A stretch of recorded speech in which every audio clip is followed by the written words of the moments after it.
Mental Efficiency and Other Hints to Men and Women by Arnold Bennett. Chapter 7. Success. Candid Remarks. There are times when the whole free and enlightened press of the United Kingdom seems to become strangely interested in the subject of success, of getting on in life. We are passing through such a period now. It would be difficult to name the prominent journalists who have not lately written in some form or another about success. Most singular phenomenon of all, Dr. Emil Reich has left Plato, Duchesses and Claridge's Hotel in order to instruct the million readers of a morning paper in the principles of success. What the million readers thought of the doctor's stirring and strenuous sentences I will not imagine, but I know what I thought as a plain man. After taking due cognizance of his airy play with the constants and variables of success, after watching him treat energetics, his wonderful new name for the science of success, as though because he had made it end in X it resembled mathematics, I thought that the sublime and venerable art of mystification could no further go. If my fellow pilgrim through this vale of woe, the average young man who arrives at Waterloo at 9:40 every morning with a cigarette in his mouth and a second-class season over his heart, and vague aspirations in his soul, was half as mystified as I was, he has probably ere this decided that the science of success has all the disadvantages of algebra without any of the advantages of cricket, and that he may as well leave it alone, lest evil should befall him. On the off chance that he has come as yet to no decision about the science of success, I am determined to deal with the subject in a disturbingly candid manner. I feel that it is as dangerous to tell the truth about success as it is to tell the truth about the United States. But being thoroughly accustomed to the whistle of bullets round my head, I will nevertheless try. Most writers on success are, through sheer goodness of heart, wickedly disingenuous. For the basis of their argument is that nearly anyone who gives his mind to it can achieve success. This is, to put it briefly, untrue. The very central idea of success is separation from the multitude of plain men.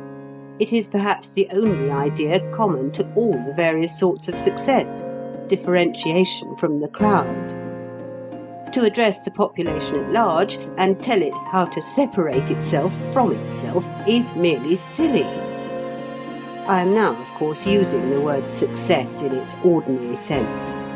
If human nature were more perfect than it is, success in life would mean an intimate knowledge of oneself and the achievement of a philosophic inward calm, and such a goal might well be reached by the majority of mortals. But to us success signifies something else. It may be divided into 4 branches. 1. Distinction in pure or applied science. This is the least gross of all forms of success as we regard it, for it frequently implies poverty, and it does not by any means always imply fame. 2. Distinction in the arts. Fame and adulation are usually implied in this, though they do not commonly bring riches with them. 3. Direct influence and power over the material lives of other men. That is to say, distinction in politics, national or local. 4. Success in amassing money.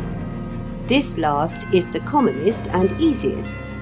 Most forms of success will fall under one of these heads. Are they possible to that renowned and much flattered person, the man in the street? They are not, and well you know it, all you professors of the science of success. Only a small minority of us can even become rich. Happily, while it is true that success in its common acceptation is, by its very essence, impossible to the majority, there is an accompanying truth which adjusts the balance, to wit, that the majority do not desire success. This may seem a bold saying, but it is in accordance with the facts. Conceive the man in the street suddenly, by some miracle, invested with political power, and, of course, under the obligation to use it. He would be so upset, worried, wearied, and exasperated at the end of a week that he would be ready to give the eyes out of his head in order to get rid of it.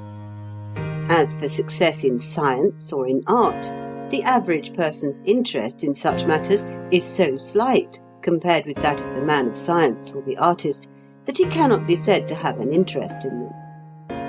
And supposing that distinction in them were thrust upon him, he would rapidly lose that distinction by simple indifference and neglect. The average person certainly wants some money, and the average person does not usually rest until he has got as much as is needed for the satisfaction of his instinctive needs. He will move the heaven and earth of his environment to earn sufficient money for marriage in the station to which he has been accustomed, and precisely at that point his genuine desire for money will cease to be active. The average man has this in common with the most exceptional genius, that his career, in its main contours, is governed by his instincts. The average man flourishes and finds his ease in an atmosphere of peaceful routine. Men destined for success flourish and find their ease in an atmosphere of collision and disturbance. The two temperaments are diverse.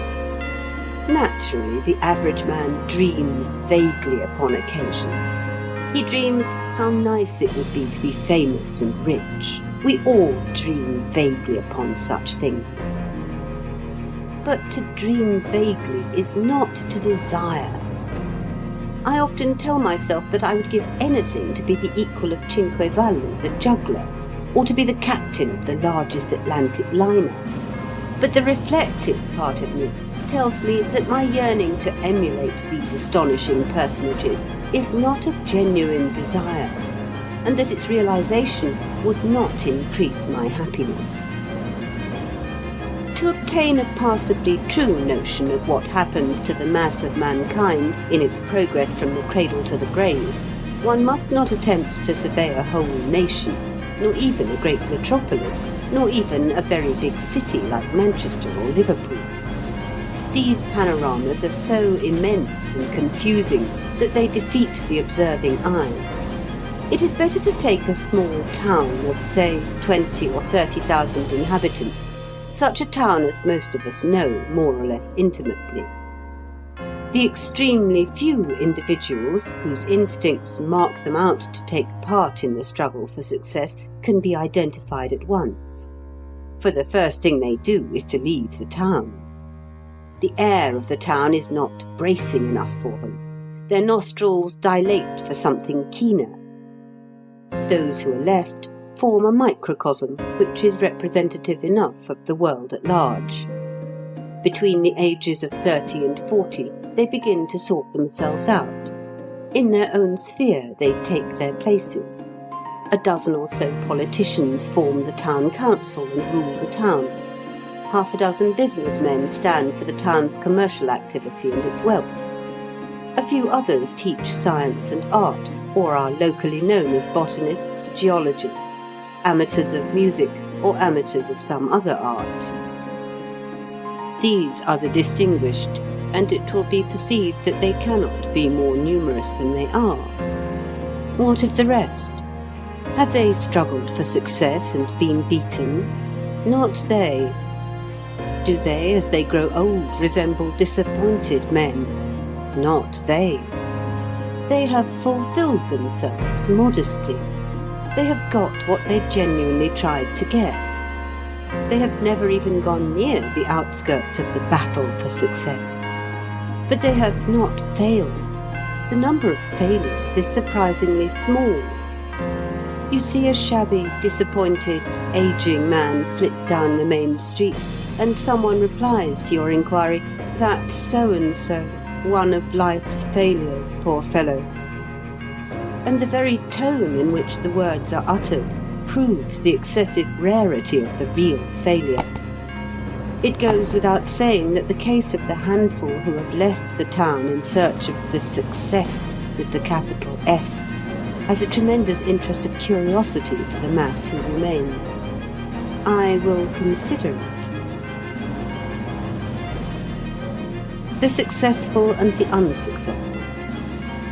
Having boldly stated that success is not and cannot be within grasp of the majority, I now proceed to state, as regards the minority, that they do not achieve it in the manner in which they are commonly supposed to achieve it. And I may add an expression of my thankfulness that they do not. The popular delusion is that success is attained by what I may call the Benjamin Franklin method. Franklin was a very great man. He united in his character a set of splendid qualities as various in their different ways as those possessed by Leonardo da Vinci. I have an immense admiration for him. But his autobiography does make me angry. His autobiography is understood to be a classic, and if you say a word against it in the United States, you are apt to get killed. I do not, however, contemplate an immediate visit to the United States, and I shall venture to assert that Benjamin Franklin's autobiography is a detestable book and a misleading book. I can recall only 2 other volumes which I would more willingly revive.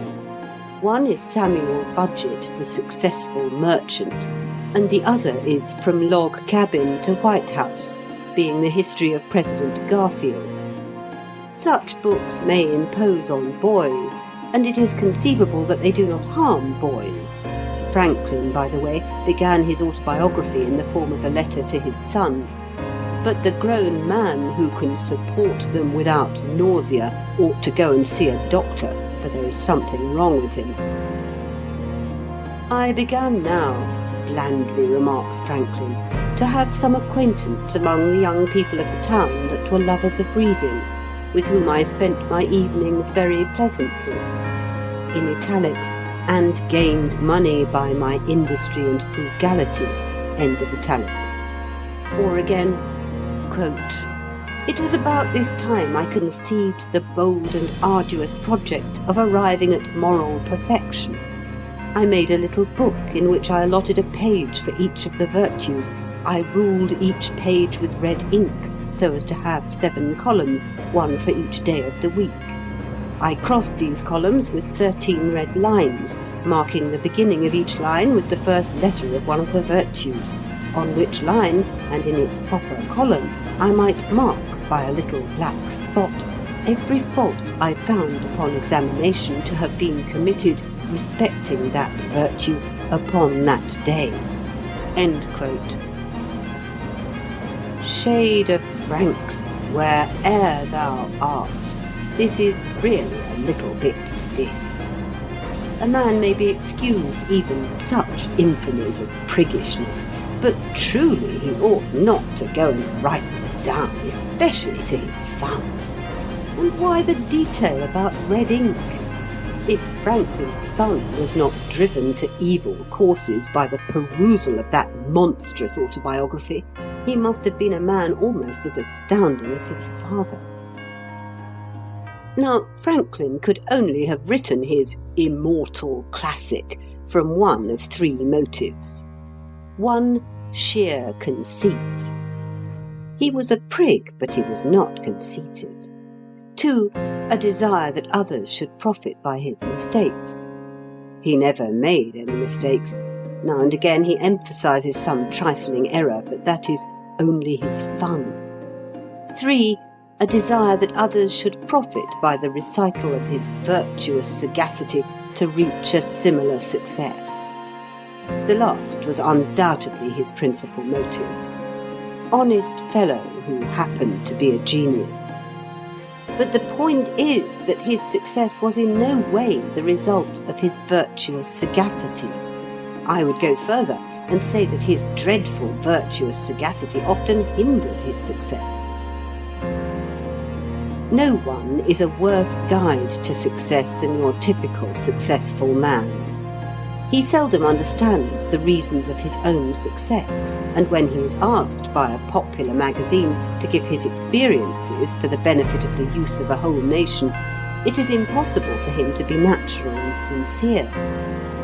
He knows the kind of thing that is expected from him, and if he didn't come to London with half a crown in his pocket, he probably did something equally silly, and he puts that down, and the note of the article or interview is struck, and goodbye to genuine truth.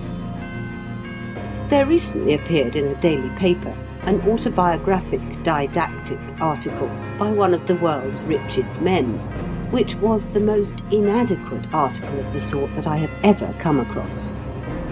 Successful men forget so much of their lives.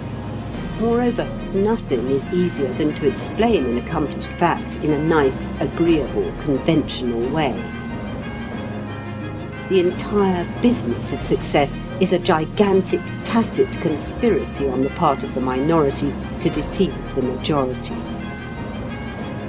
Are successful men more industrious, frugal, and intelligent than men who are not successful?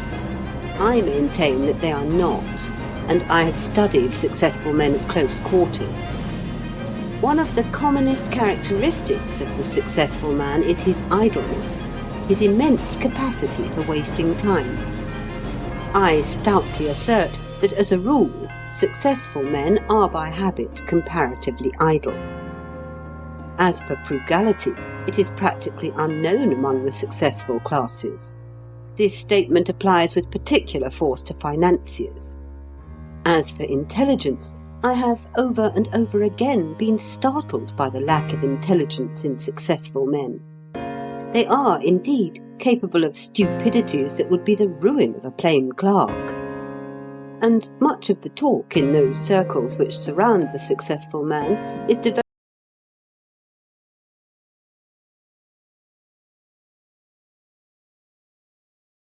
and succeed as the result of an ordered arrangement of their lives. They are the least methodical of creatures. Naturally, when they have arrived, they amuse themselves and impress the majority by being convinced that right from the start, with a steady eye on the goal, they had carefully planned every foot of the route. No. Great success never depends on the practice of the humbler virtues, though it may occasionally depend on the practice of the prouder vices. Use industry, frugality, and common sense by all means, but do not expect that they will help you to success, because they will not.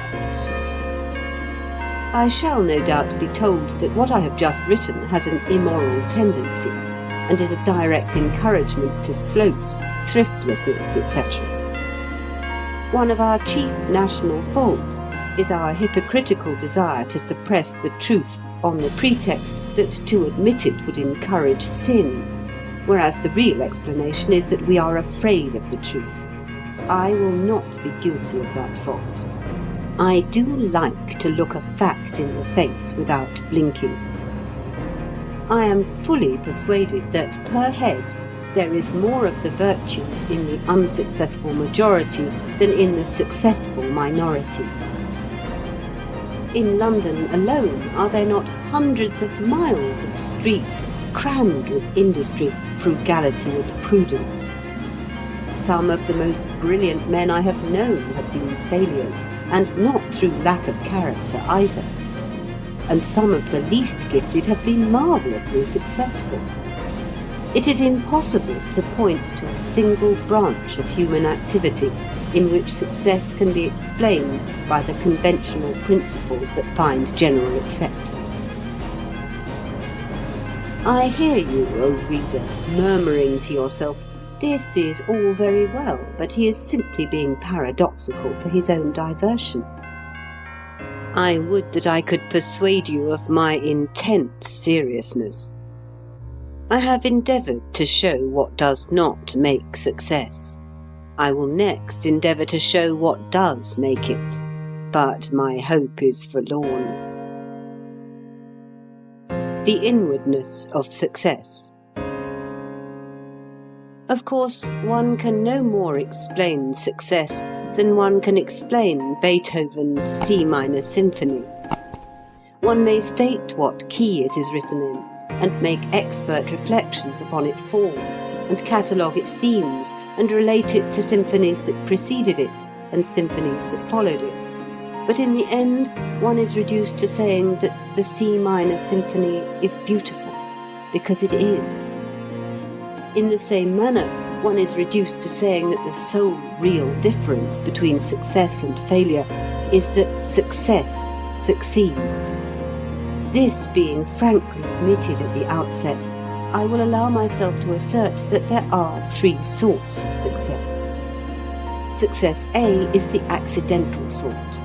It is due to the thing we call chance and to nothing else. We are all of us still very superstitious, and the caprices of chance have a singular effect upon us. Suppose that I go to Monte Carlo and announce to a friend my firm conviction that red will turn up next time, and I back red for the maximum, and red does turn up. My friend, in spite of his intellect, will vaguely attribute to me a mysterious power.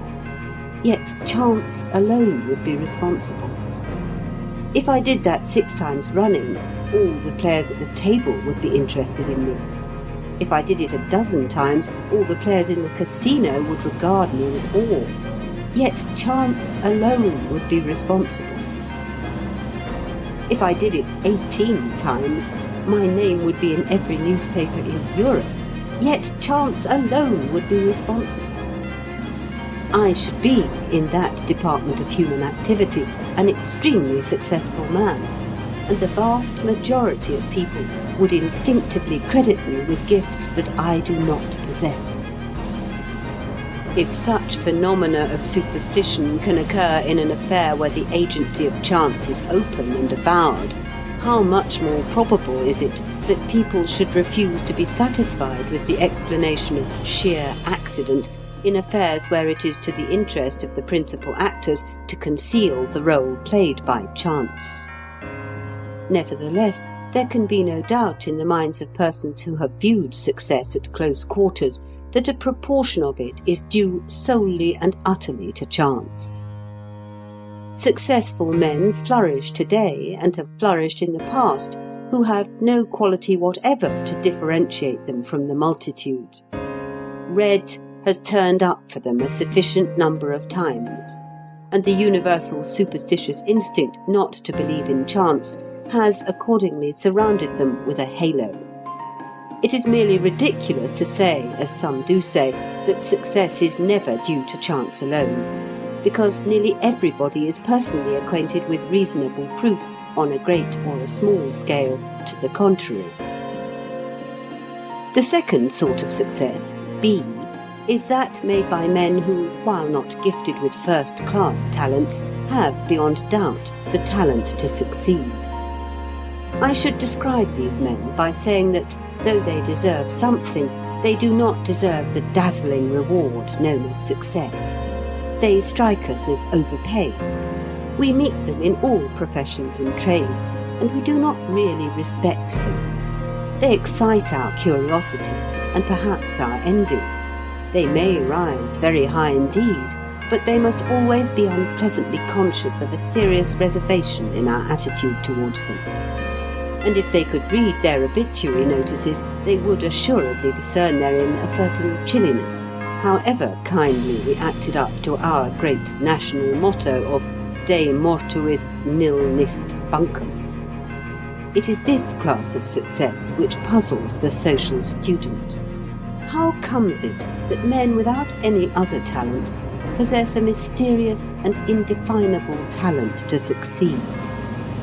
Well, it seems to me that such men always display certain characteristics, and the chief of these characteristics is the continual, insatiable wish to succeed.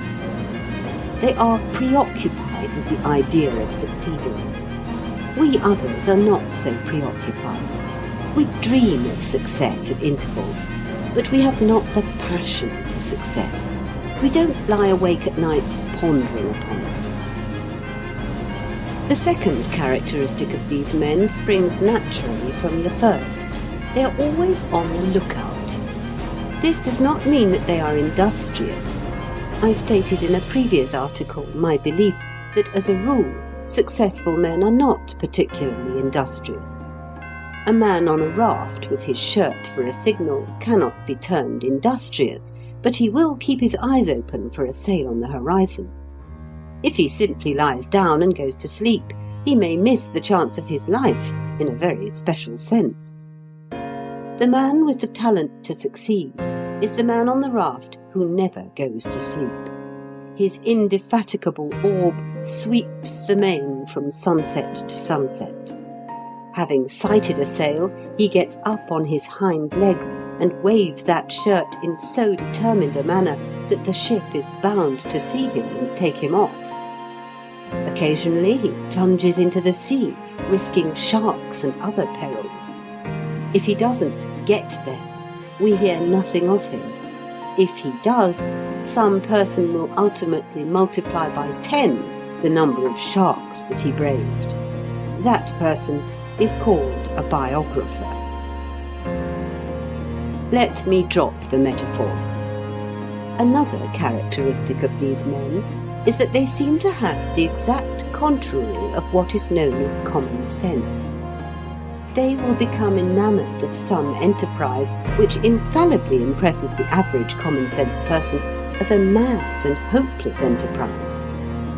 The average common sense person will demolish the hopes of that enterprise by incontrovertible argument. He will point out that it is foolish on the face of it, that it has never been attempted before, and that it responds to no need of humanity. He will say to himself, "This fellow with his precious enterprise has a twist in his brain. He can't reply to my arguments, and yet he obstinately persists in going on." And the man destined to success does go on. Perhaps the enterprise fails. It often fails. And then the average common sense person expends much breath in "I told you so's." But the man continues to be on the lookout. His thirst is unassuaged. His taste for enterprises foredoomed to failure is incurable. And one day, some enterprise foredoomed to failure develops into a success. We all hear of it. We all open our mouths. Of the failures we have heard nothing. Once the man has achieved success, the thing becomes a habit with him. The difference between a success and a failure is often so slight that a reputation for succeeding will ensure success, and a reputation for failing will ensure failure. Chance plays an important part in such careers, but not a paramount part. One can only say that it is more useful to have luck at the beginning than later on. These men of success generally have pliable temperaments. They are not frequently unmoral, but they regard a conscience as a good servant and a bad master. They live in an atmosphere of compromise. There remains Class C of success, the class of sheer high merit. I am not a pessimist, nor am I an optimist. I try to arrive at the truth, and I should say that in putting success C at 10% of the sum total of all successes, I am being generous to Class C. Not that I believe that vast quantities of merit go unappreciated. My reason for giving to Class C only a modest share is the fact that there is so little sheer high merit. And does it not stand to reason that high merit must be very exceptional? This sort of success needs no explanation, no accounting for. It is the justification of our singular belief in the principle of the triumph of justice. And it is among natural phenomena perhaps the only justification that can be advanced for that belief. And certainly, when we behold the spectacle of genuine, distinguished merit gaining, without undue delay and without the sacrifice of dignity or of conscience, the applause of the kind-hearted but obtuse and insensible majority of the human race, we have fair reason to hug ourselves. End of chapter 7.